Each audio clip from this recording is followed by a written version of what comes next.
Assalamualaikum warahmatullahi wabarakatuh. Selamat datang di Voice Islami. Sebelum lanjut kepada kisah para nabi, apakah kalian mengetahui sesungguhnya ada berapa jumlah nabi dan rasul? Nabi dan rasul jumlahnya sangat banyak sekali. Total terdapat 124.000 nabi dan 312 rasul. Namun dalam Islam kita hanya diwajibkan untuk mengetahui dan mempelajari 25 nabi dan rasul. Lalu apakah perbedaan antara nabi dan rasul? Secara bahasa, nabi diartikan sebagai hamba Allah SWT yang menerima wahyu melalui malaikat Jibril untuk dirinya sendiri. Nabi merupakan manusia biasa seperti kita. Hanya saja nabi diberikan kelebihan dan amanah untuk mengingatkan orang di sekitarnya dan keturunannya agar memiliki perilaku baik dan menyembah Allah. Nabi berasal dari istilah kata naba, yang memiliki pengertian dari tempat yang tinggi. Sedangkan Rasul adalah hamba Allah SWT yang menerima wahyu dari Allah SWT melalui malaikat Jibril untuk dirinya sendiri dan umatnya. Semua Rasul adalah merupakan nabi, tetapi tidak semua nabi adalah Rasul. Nah, apakah penjelasan mengenai perbedaan antara nabi dan Rasul cukup mudah untuk dipahami? Tentu mudah bukan? Nah, bagi kalian yang ingin mengetahui lebih dalam tentang nabi dan Rasul, berikut akan diulas mengenai salah satu dari 25 nabi yang wajib untuk diketahui bagi umat muslim. Kisah Nabi Ishak. Tentu saja sejak di bangku sekolah dasar kita sudah diajarkan mengenai perbedaan antara nabi dan rasul, jumlah keseluruhan nabi dan rasul, nama nabi dan rasul yang wajib diketahui, hingga sekilas mengenai kisah para nabi dan rasul tersebut. Fakta bahwa sejak dini kita telah dididik untuk mengetahui mengenai nabi dan rasul adalah bukti jika sangat penting bagi kita sebagai umat muslim untuk mengimani adanya nabi dan rasul. Beriman kepada nabi dan rasul merupakan rukun iman yang keempat. Bagi umat muslim, rukun iman adalah hal yang wajib untuk diamalkan. Sebelum menumbuhkan rasa iman kepada nabi dan rasul, hal pertama yang harus dilakukan yakni memahami dan mempelajari mengenai kisah, mukjizat, sejarah, dan perjalanan dakwah dari masing-masing 25 nabi dan rasul tersebut. Hikmah yang didapatkan dari beriman kepada nabi dan rasul adalah dapat memotivasi diri untuk lebih giat dalam beribadah kepada Allah Ta'ala, membuat diri kita menjauhi segala larangan Allah Ta'ala, meneladani dan mencontoh perilaku baik para nabi dan rasul, serta memiliki akhlak dan akidah yang lurus dan benar. Nah, untuk pembahasan kali ini akan dijelaskan secara detail dan lengkap kisah mengenai salah satu dari 25 nabi dan rasul yang wajib diketahui, yaitu Nabi Ishak. Nama Ishak atau Ishak berasal dari bahasa Ibrani, ki dengan arti tersenyum atau tertawa. Kata Ishak sendiri terinspirasi dari ibunda Nabi Ishak, alaihi salam, di mana Sarah yang merupakan ibunda Ishak pada saat itu tersenyum dengan lebar karena tidak percaya kabar gembira akan hadirnya Ishak sebagai buah hatinya yang disampaikan oleh malaikat Jibril.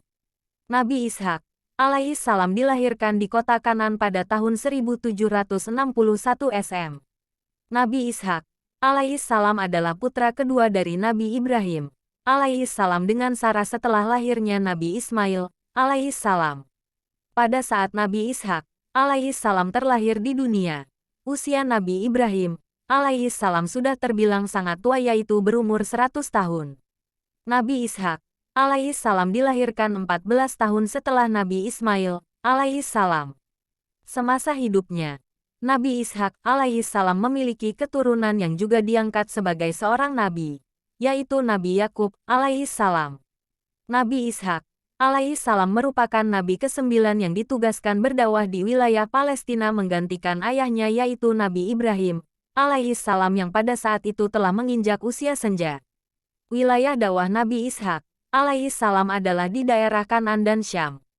Kisah lengkap dari Nabi Ishak juga bisa Grametz temukan pada buku Nabi Ishak di bawah ini. Diceritakan dalam Al-Quran Surat Hud ayat 69-73 bahwa suatu ketika Nabi Ibrahim, alaihi salam kedatangan tamu. Tamu-tamu tersebut menurut Utsman ibnu Muhaisin berjumlah 4 orang, yaitu malaikat Jibril, Mikail, Israfil, dan Rafail. Tamu tersebut memberi selamat kepada Nabi Ibrahim, alaihi salam. Setelah itu Nabi Ibrahim, alaihi salam menyuguhkan daging anak sapi yang dipanggang kepada mereka. Namun tangan mereka sama sekali tidak menjamah makanan tersebut. Melihat hal tersebut Nabi Ibrahim alaihi salam merasa curiga dan takut. Ternyata tamu-tamu asing tersebut adalah malaikat utusan Allah Ta'ala yang datang untuk membinasakan kaum Lut. Selain memiliki tujuan kepada kaum Lut, tamu tersebut juga bertujuan memberi kabar gembira kepada Nabi Ibrahim alaihi salam akan kelahiran seorang putra yang bernama Ishak. Sesuai yang termaktub dalam Al-Quran Surat Hud ayat 71. Dan istrinya berdiri lalu dia tersenyum. Maka kami sampaikan kepadanya kabar gembira tentang kelahiran Ishak dan setelah Ishak akan lahir Yakub. Qs Hud ayat 71. Mengetahui kabar yang disampaikan tersebut, Sarah sangat tercengang sekaligus bahagia. Pasalnya Sarah pada saat itu sudah tua ketika itu berusia 90 tahun dan memiliki kondisi mandul. Namun sungguh kuasa Allah Ta'ala tiada bandingnya dan selalu memberi rahmat kepada hambanya yang beriman. Demikianlah Tuhanmu memfirmankan, sesungguhnya dialah yang maha bijaksana lagi maha mengetahui. Qs. Az-Zariyat ayat 30. Kelahiran Ishak sendiri merupakan sebuah berkah dan karunia bagi Nabi Ibrahim alaihi salam. Karena Nabi Ibrahim alaihi salam berharap kelak ketika dewasa Ishak dapat diangkat sebagai nabi utusan Allah Ta'ala dan membantu dalam memerangi para penyembah berhala di Palestina. Nabi Ishak, ayahnya Nabi Ibrahim alaihi salam dan anaknya Nabi Yakub alaihi salam adalah orang-orang yang diberkahi dan dipuji oleh Allah Ta'ala seperti yang difirmankan Allah Ta'ala dalam Al-Quran Surat Sa'ad ayat 45-47. Dan ingatlah hamba-hamba kami, Ibrahim, Ishak, dan Yakub yang mempunyai perbuatan-perbuatan yang besar dan ilmu-ilmu yang tinggi. Sesungguhnya kami telah menyucikan mereka dengan menganugerahkan kepada mereka akhlak yang tinggi yaitu selalu mengingatkan manusia pada negeri akhirat. Sesungguhnya mereka pada sisi kami benar-benar termasuk orang-orang pilihan yang paling baik. Qs Sa'ad ayat 45-47. Selain Allah Ta'ala yang memberikan pujian secara langsung kepada Ibrahim, Ishak, dan Yakub melalui ayat Al-Quran, Nabi Muhammad Sallallahu Alaihi Wasallam pun memuji mereka melalui sabdanya, yang mulia putra yang mulia. Putra yang mulia dan putra yang mulia adalah Yusuf putra Yakub, putra Ishak, putra Ibrahim. Hari, Al-Bukhari dan Muslim, Nabi Ishak alaihi salam ditugaskan untuk meneruskan dakwah Nabi Ibrahim di tanah Palestina. Beliau menyeru kepada kaum di sana untuk menyembah dan mengesahkan Allah Ta'ala, mendirikan salat, menunaikan zakat, serta mengerjakan kebajikan-kebajikan lainnya sesuai dengan apa yang diperintahkan oleh Allah Ta'ala. Ketika sang ibunda telah tiada dan ayahandanya yaitu Nabi Ibrahim alaihi salam sudah sangat tua, Nabi Ishak alaihi salam tak kunjung menikah. Hingga akhirnya Nabi Ibrahim alaihi salam meminta kepada salah satu pelayannya untuk pergi ke Irak guna mencarikan calon istri dari keluarga Ibrahim untuk anaknya tersebut. Pelayan tersebut lalu meminangkan seorang putri Betuel bin Nahor yaitu Rifkah, Rafikoh untuk Ishak. Diketahui bahwa Nahor adalah saudara kandung Nabi Ibrahim alaihi salam. Sehingga secara silsilah, Rifkah adalah anak perempuan dari saudara sepupu Ishak. Akhirnya pada saat Nabi Ishak berusia 40 tahun, menikahlah ia dengan Rifkah yang selanjutnya ikut dengan Nabi Ishak untuk menetap di Palestina. Selepas menikahi seorang gadis Irak keturunan Ibrahim yang bernama Rifkah, Nabi Ishak alaihi salam mengetahui jika Rifkah ternyata memiliki kondisi mandul seperti sang ibunda terdahulu. Namun Nabi Ishak alaihi salam dan Rifkah tak pernah menyerah untuk berusaha dan memohon kepada Allah Ta'ala agar diberikan keturunan guna melanjutkan riwayat dakwah. Nabi Ishak alaihi salam selalu berdoa dengan lembut dan penuh keyakinan kepada Allah Ta'ala agar Rifkah dapat mengandung. Dengan kebesaran dan kekuasaan Allah Ta'ala maka Rifkah dapat hamil dan Nabi Ishak alaihi salam memperoleh keturunan saat beliau menginjak usia 60 tahun. Rifkah melahirkan bayi laki-laki kembar. Bayi laki-laki pertama diberi nama Esau Aisu. Bentuk fisik Esau ketika pertama kali dilahirkan adalah memiliki tubuh berwarna merah dan seperti jubah berbulu, memiliki banyak bulu di sekujur tubuhnya. Sedangkan bayi laki-laki kedua diberikan nama Yakub yang mana ketika dilahirkan dalam posisi memegang tumit kakaknya. Allah Ta'ala juga mengabadikan kisah kelahiran Yakub dalam Al-Quran Surat Al-Anbiya, ayat 72. Dan kami telah memberikan kepadanya Ibrahim, Ishak dan Yakub, sebagai suatu anugerah daripada kami. dan masing-masingnya kami jadikan orang-orang yang saleh. Qs. Al-Anbiya, ayat 72. Saat bertumbuh dewasa, Esau dan Yakub memiliki ketertarikan yang cenderung bertolak belakang. Esau lebih suka mengasah kemampuannya dalam hal berburu hingga menjadi pemburu yang handal, maka ia lebih suka tinggal di padang. Sedangkan Yakub lebih berperangai lemah lembut. Ia lebih suka tinggal di rumah untuk membantu ibunya memasak. Yakub juga suka berkemah di sekitar rumahnya. Esau lebih disayang oleh ayahnya karena mereka memiliki kegemaran yang sama, yaitu berburu. Esau juga sering membawa hasil buruannya ke rumah untuk dimasak dan dimakan bersama keluarganya. Sedangkan sang ibunda yaitu Ribka lebih menyayangi Yakub karena memiliki sifat dan sikap yang mirip dengannya, yaitu pecinta damai dan tenang.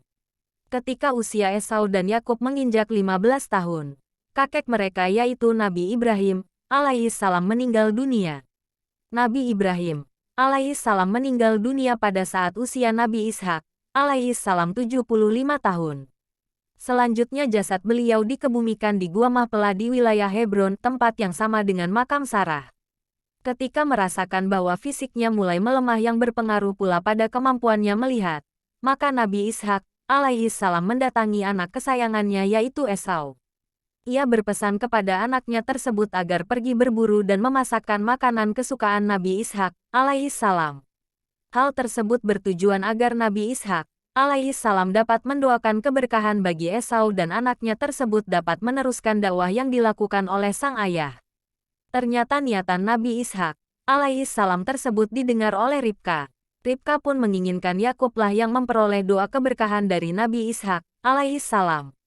Ia pun meminta Yakub untuk segera menghidangkan makanan kesukaan Nabi Ishak alaihissalam sebelum Esau tiba di rumah. Karena secara fisik Esau dan Yakub terlihat berbeda meskipun mereka kembar, maka Ribka memakaikan pakaian Esau ke Yakub. Ia juga membalutkan hamparan kulit domba yang berbulu lebat ke leher dan tangan Yakub agar benar-benar terlihat mirip dengan Esau. Karena memang Esau memiliki bulu yang lebat di sekujur tubuhnya, tidak seperti Yakub. Setelah masakannya matang, Yakub yang berdandan menyerupai Esau pun datang menghadap Nabi Ishak alaihissalam. Lalu berkatalah Nabi Ishak alaihissalam, "Kalau suara Yakub, kalau tangan Esau." Setelah berkata demikian, Nabi Ishak tidak menaruh curiga apapun akan keanehan tersebut. Ia tetap memakan dengan lahap makanan yang disajikan oleh Yakub. Setelah itu, Nabi Ishak alaihissalam mendoakan Yakub, yang ia kira adalah Esau, agar ia selalu diberkahi, dilingkupi dengan kebaikan, dikaruniai nikmat melimpah, diberikan rezeki yang banyak, serta menjadi tuan bagi saudara dan keturunannya. Tidak lama setelah Nabi Ishak selesai berdoa, Esau pun pulang kembali ke rumah.